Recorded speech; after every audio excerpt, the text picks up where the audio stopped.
नमस्कार दोस्तों, story audio book Mumbai channel में आपका स्वागत है। अगर आपको ये कहानी पसंद आती है तो चैनल को सब्सक्राइब करें। तो चलिए शुरू करते हैं। अब तक आप लोगों ने सुना कि प्राइम मिनिस्टर बेहोश हो जाते हैं और इसे देख हर कोई परेशान हो जाता है। एक मिनिस्टर बोला, तुरंत डॉक्टर की टीम को बुलाओ, सबकी हालत बिगड़ रही है। हर कोई परेशान था। तभी सबसे ज्यादा स्फूर्ति दिखाते हुए अनाया आगे बढ़ी। एक टॉप क्लास डॉक्टर थी और ऐसी सिचुएशन में उसके पास सबसे ज्यादा तेजी होती थी। वह तुरंत जाकर प्रेसिडेंट को चेक करने लगी।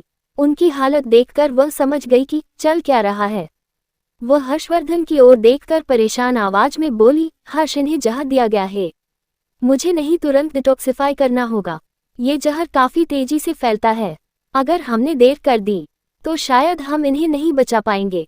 ये सुनकर हर्षवर्धन भी तुरंत अनाया के कहने का मतलब समझ गया।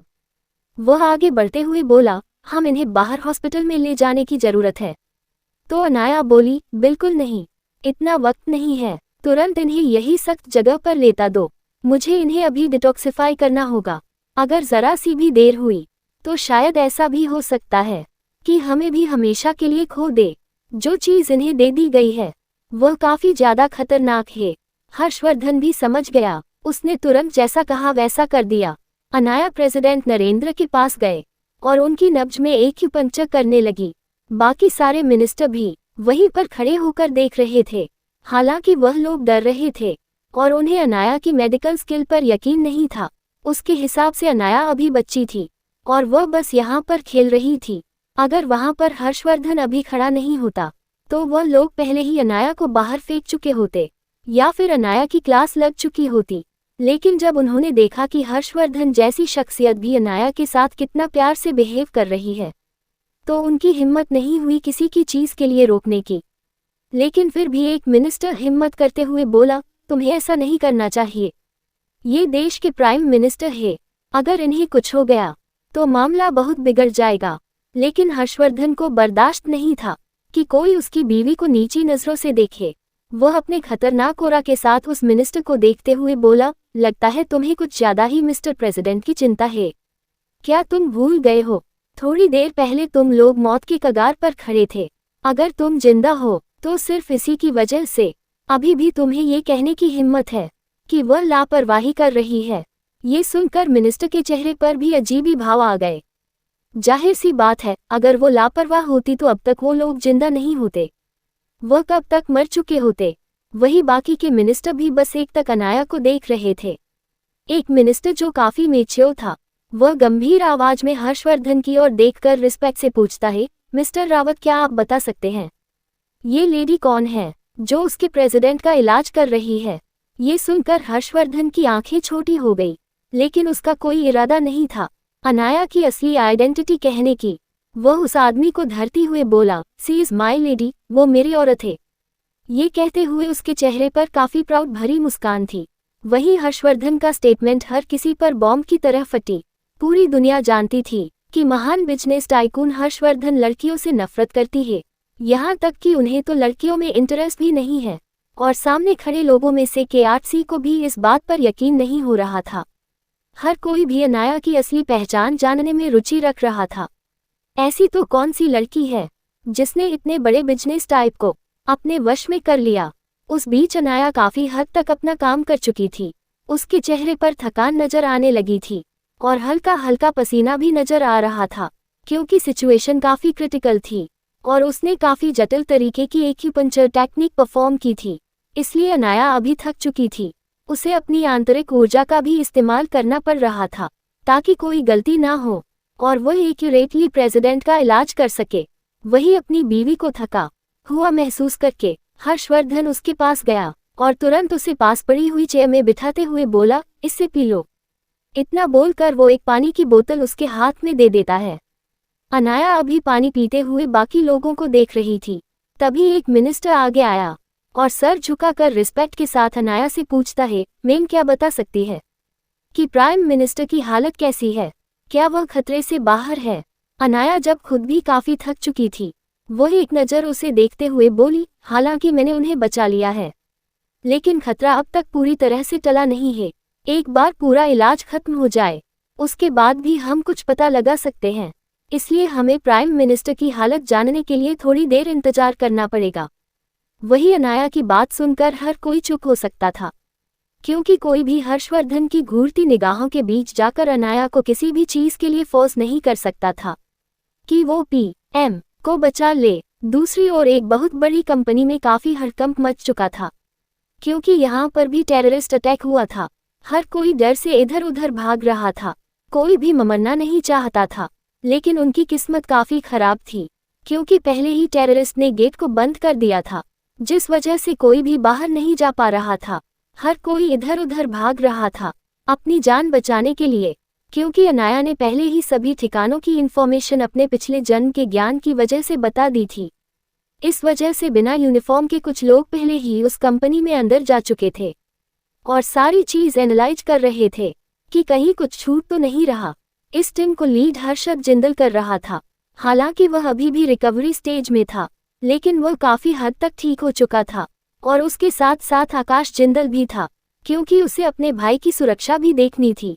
दूसरी वजह थी कि आकाश जिंदल मिलिट्री कमांडर की तरह लड़ने में तो काफी अच्छा था, लेकिन अगर किसी इंसान को खोजना हो, या फिर किसी की खुफिया जानकारी निकालनी हो, या फिर उसकी नजरों से बचकर निकलना हो, तो इस चीज में हर्षद जिंदल काफी माहिर था, क्योंकि वह अपने रेजिमेंट कमांडर की टीम का कप्तान था। हर्षद जिंदल की टीम जैसे ही अंदर जाती है, हर्षद जिंदल के इंस्ट्रक्शन पर उन लोगों ने दूर से ही सारी चीजों को एनालाइज करना शुरू कर दिया है। वो हर छोटी से छोटी चीज को बारीकी से देख रहे थे, जैसे उनके अंदर झांक सकते हो। वो हर इंसान को भी काफी अच्छे से ऑब्जर्व कर रहे थे, जैसे उनके आत्मा तक को नरी आंखों से देख सकते हो। लेकिन उनकी सोच की उलट थोड़ी ही देर में पूरी बिल्डिंग में अराजकता फैल गई, क्योंकि एक फ्लोर पर जहां रिसर्च का काम हो रहा था, वहां पर से काफी खतरनाक गैस लीक होने लगी। जो भी लोग इस गैस के संपर्क में आए वो कमजोर हो रहे थे, कई लोग तो बेहोश तक हो चुके थे, और जिनके भी शरीर पर उस गैस ने जिस भी हिस्से की छुआ, उस जगह पर असर शुरू हो गया था और वहां वो हिस्सा संक्रमण दिए गए और कुछ लोग तो वहीं पर मर गए। तभी मिलिट्री ऑफिसर को इस बारे में पता चला और वो समझ गई कि यह हमला कोई बम ब्लास्ट या फिर आत्मघाती हमारा नहीं है।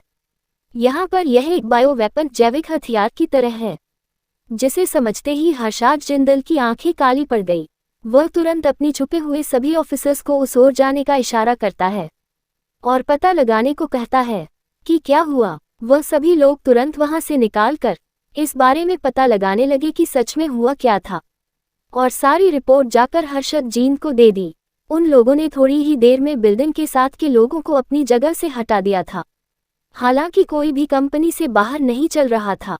टेररिस्ट इतने भी कच्चे खिलाड़ी नहीं थे और पहले ही यह पक्का कर लिया था कि पूरी बिल्डिंग बंद हो, इसलिए उसने सीसीटीवी मॉनिटर रूम पर भी कब्जा कर लिया था। वो लोग किसी भी हालत में बिल्डिंग को खाली नहीं करना चाह रहे थे। उन लोगों की प्लानिंग यही थी कि यह खड़ा हर इंसान धीमे धीमे करके अपनी आखिरी सांस को ले। इसीलिए उन लोगों ने किसी भी चीज पर ध्यान नहीं दिया, उन्होंने बस इसी चीज पर ध्यान दिया कि बिल्डिंग में मौजूद हर को बिल्डिंग के अंदर ही फंस जाए, जिस वजह से उनमें से कोई भी जिंदा ना रहे। थोड़ी ही देर में वह जहरीली गैस बाकी फ्लोर पर भी फैलने लगी, जिसे देखकर बहुत सारे ऑफिसर्स उस ओर बढ़ गए। वहां की हालत को देखकर वह सभी लोग परेशान हो गए, क्योंकि यह कोई ऐसी चीज नहीं थी जो आम इंसान समझ सके। एक बायोगैस का कोई रंग रूप या स्वाद नहीं होता है, वह बस अदृश्य होती है, या फिर कह सकते हैं कि जिसने इसे बनाया वही इसे डिस्ट्रॉय कर सकते हैं। तब तक उन लोगों ने स्लीपर सेल को भी पकड़ लिया था, जिसे देखकर सभी कंपनी वाले चौंक गए। क्या इस जहरीली गैस से छुटकारा पाएंगे, और क्या इस बीच अनाया खुद को बचा पाएंगी? अब तक आप लोगों ने सुना कि कंपनी टेररिस्ट अटैक्स होता है, और यह सबसे अलग था, क्योंकि यहाँ पर बायो वेपन का इस्तेमाल किया गया था। लेकिन तभी स्लीपर सेल्स पकड़ा जाता है, और जिसे देखकर अंदर हर कोई चौंक गया था, क्योंकि यह कोई और नहीं उस कंपनी का एक वर्कर था, जो बहुत अच्छा केमिकल इंजीनियर था और उसे अलग अलग दवाई बनाने का नॉलेज था। इसलिए हर कोई उसे देखकर चौंक गया। एक आदमी जो उसके साथ काम करता था, वह आगे आया और उसके कोलार को पकड़ते हुए बोला, तुमने ऐसा क्यों किया? तुम्हें हर फैसिलिटी यहाँ दे दी जाती है, फिर भी तुमने हमें धोखा दिया। वह आदमी जो पकड़ा जा चुका था, उसे किसी भी तरह का खौफ नहीं था। वैसे भी वो अपनी जान हथेली पर लेकर घूमता था। अगर वह इतना निराश नहीं होता और अपनी जान की परवाह करता तो वो इतना खतरनाक काम कभी नहीं करता। वो आदमी वैसे ही पकड़ा जा चुका था। वह जोर जोर से हंसने लगा और हर्षद की ओर देखकर कटाक्ष आवाज में बोला, तुम कहते हो कंपनी मुझे सब कुछ देती थी? नहीं, बिल्कुल नहीं। तुम जैसे लोगों की वजह से ही मेरी हालत ऐसी हुई है। इसी कंपनी में कुछ साल पहले तुम लोगों की घटिया मशीन की वजह से मेरा भाई मरा था। मेरे पेरेंट्स के जाने के बाद वह अकेला ऐसा इंसान था जो मेरी जिंदगी में इम्पोर्टेंट था, वो जिसके लिए मैं कुछ भी कर सकता था। वह इतना खुशमिजाज था कि हर कोई उसे प्यार करता था और तुम्हारी इस घटिया कंपनी में उसे कुछ ही पल में हमेशा के लिए सुला दिया। यहाँ तक कि पुलिस ने भी उसे एक गलती कह दी और यह कह दिया कि इसमें कंपनी की कोई गलती नहीं है। ये तक कि कुछ वर्कर को भी तुमने झूठ बोलने के लिए मना लिया। तुम्हें क्या लगता है कि मुझे नहीं पता कि इतनी बड़ी गलती कैसे हुई? मैंने सब कुछ पता लगाया है।